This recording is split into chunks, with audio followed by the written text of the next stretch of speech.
We'll see force oscillations in this video. So this is a spring block system as shown here.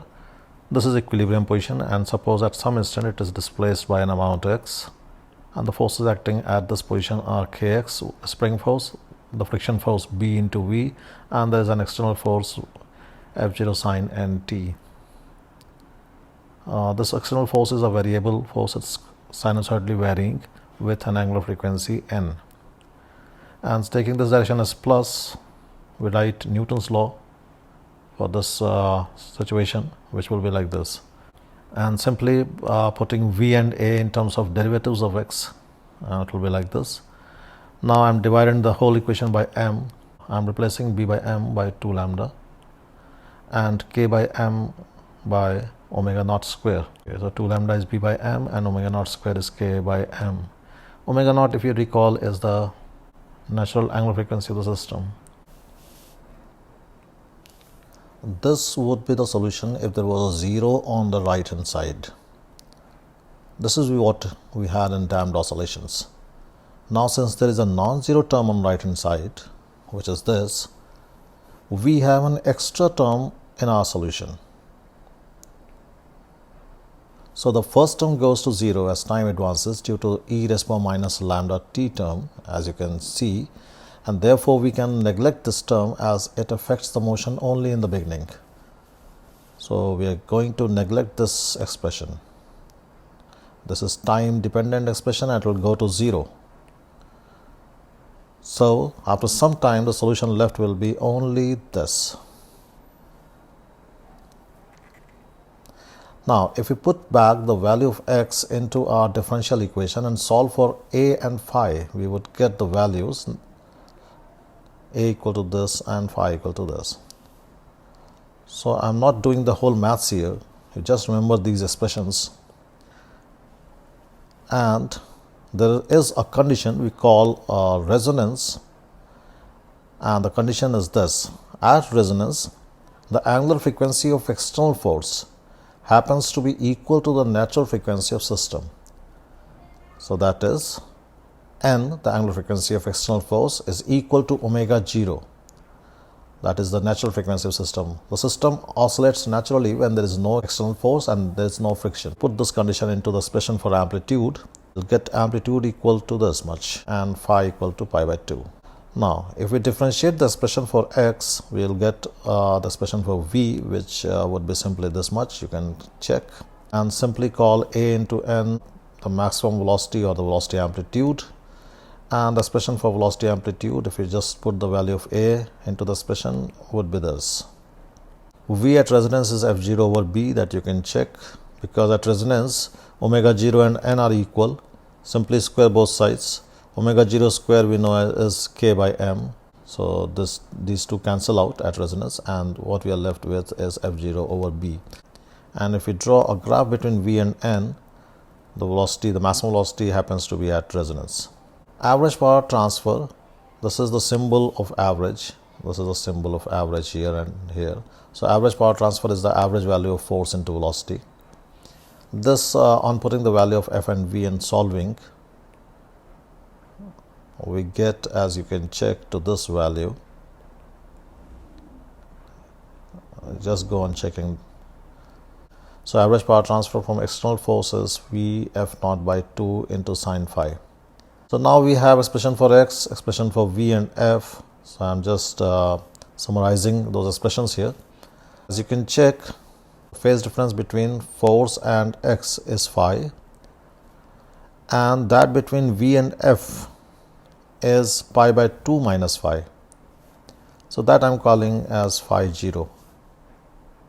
So in terms of phi 0, so average power transfer would become v f naught by 2 cos phi 0.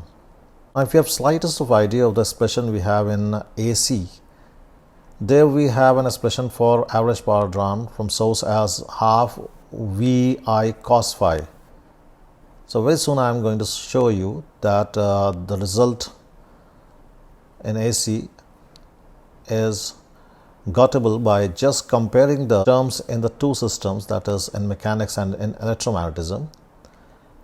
I am going to show that very soon.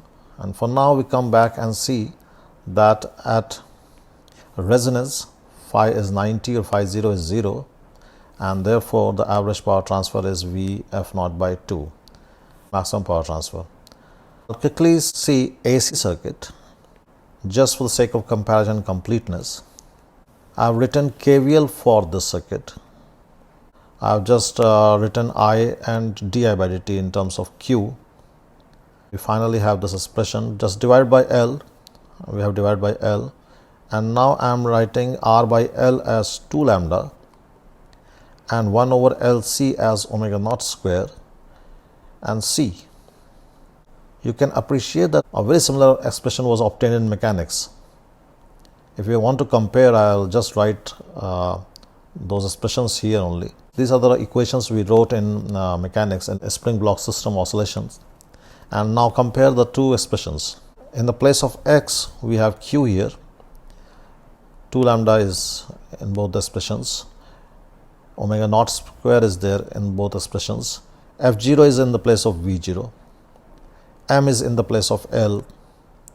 If you compare the 2 lambda of the two expressions, in mechanics we have 2 lambda equal to B by M. Here we have in AC, it is R by L. So B and R, they are just analogous, and M and L are analogous. There is a complete list of analogous terms. I'll just tabulate them. So B is like R. B in mechanics is like R in electromagnetism. Similarly, M is like L, K is like 1 over C, X is like Q, V is like I, F0 is like V0, and the list goes on. They are similar behavior wise. The behavior of mass is similar to the behavior of self-inductance. Like the mass tends to preserve momentum, that is M into B, and to change momentum we need force. The similar behavior we have in electromagnetism. Self-inductance wants to preserve L into I, that is flux, and to change flux we need voltage, external voltage. So they are similar behavior wise. So this is the expression for V, and now I am going to simply replace these terms by their analogous counterparts and see what you have in store. Let's check. V I have replaced by I. I am leaving this middle term. Please leave this. Now F0 I am going to replace by V0. Then K I have replaced by 1 over C, M by L, B by R, and this is the expression for current, the amplitude of current in AC circuit. And you can note further that this expression can also be written like this, putting 1 over NC as XC. If you remember, XC is 1 over omega C, so that where omega is omega of source, here we have taken omega of source as N, so it is 1 over NC, and NL as XL. So this expression can be written like this in AC, and the graph between I and N would be like this, and I is maximum at resonance.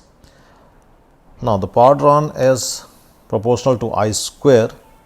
So when I becomes 1 by root 2 of maximum value, the power drawn will be half of the maximum power drawn. So at these omegas, this one and this one, power drawn will be half of maximum power drawn. So these are called half power angular frequencies, these two omegas. And if you solve them and find the difference between them, as it is written as delta omega, its value comes out to be R by L.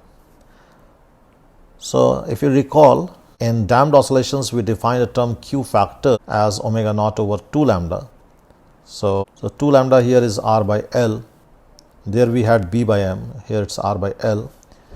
And since this delta omega is R by L, we can write Q factor in terms of delta omega. It comes out omega naught, so that is omega at resonance, over delta omega, so that is half power width. Here Q factor can also be written as XL over R, because omega naught into L is XL at resonance, so it is also equal to XL at resonance over R. Okay, thank you.